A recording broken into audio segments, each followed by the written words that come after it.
देश के नाम पे सब्सक्राइब नहीं किया तो क्या किया दोस्तों, सब्सक्राइब करके जाना और वीडियो देखना आखिर तक। जय Shri Ram. The point is that Narendra Modi ji, he does what he knows to do, what he does bad. He does what he is supposed to doing, and the propaganda machinery that is there, it's always behind him to highlight what he is doing at any point in time. You come to the Palamu attack. When the Palamu, our 40 of our brave soldiers were killed in Kashmir, where was our Prime Minister Modi? He was enjoying in the Jim Corbett National Park. When the Bengal elections happened, what was he doing? He was keeping long beard, resembling Rabindranath Tagore, and he was visiting this temple and that temple out here in Bengal. When he went to Gujarat, he was apportioning Sardar Patel. When he went to Amarnath, then he was meditating as if he was one avatar of the Kali Yuga. So the point is that the Hindus must understand this majority appeasement, the pseudo-nationalist. I did not disturb anybody. Please let me finish. The Hindutva narrative. I don't have any problem with the Prime Minister of India going to any part of the country. But he is, as long as he is the head of a secular state, he should not indulge in such type of cheap gimmicks of visiting a temple and trying to appease the majority. Okay, I am a messiah of the Hindus. Okay. No, you only, are not. Only minorities should be appeased. Majorities should not be appeased. The large point of what you have said is minorities can be appeased for 75 years, but majority should never be appeased. Dr. Anand Ranganathan, Ratan Sharda, both smiling. I'm coming to each one of you. Dr. Anand Ranganathan first. अभी मजा आएगा ना भिड़ो।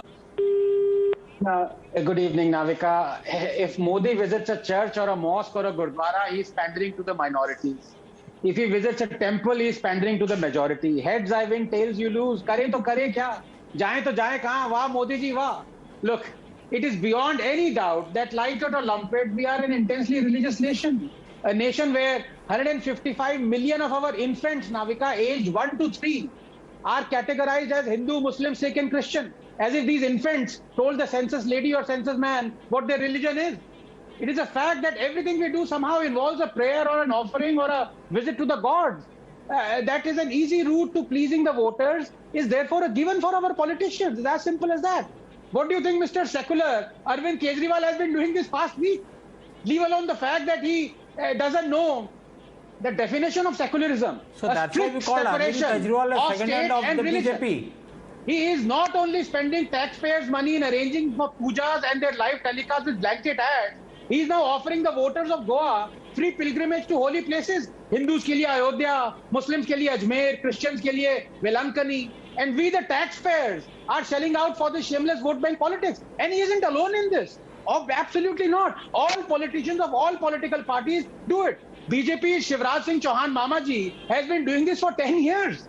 The only people who are shortchanged, Navika, in all this are folks like me, poor atheists. And anyhow, the last people to be speaking of this are the temple-run brother-sister duo of the Congress.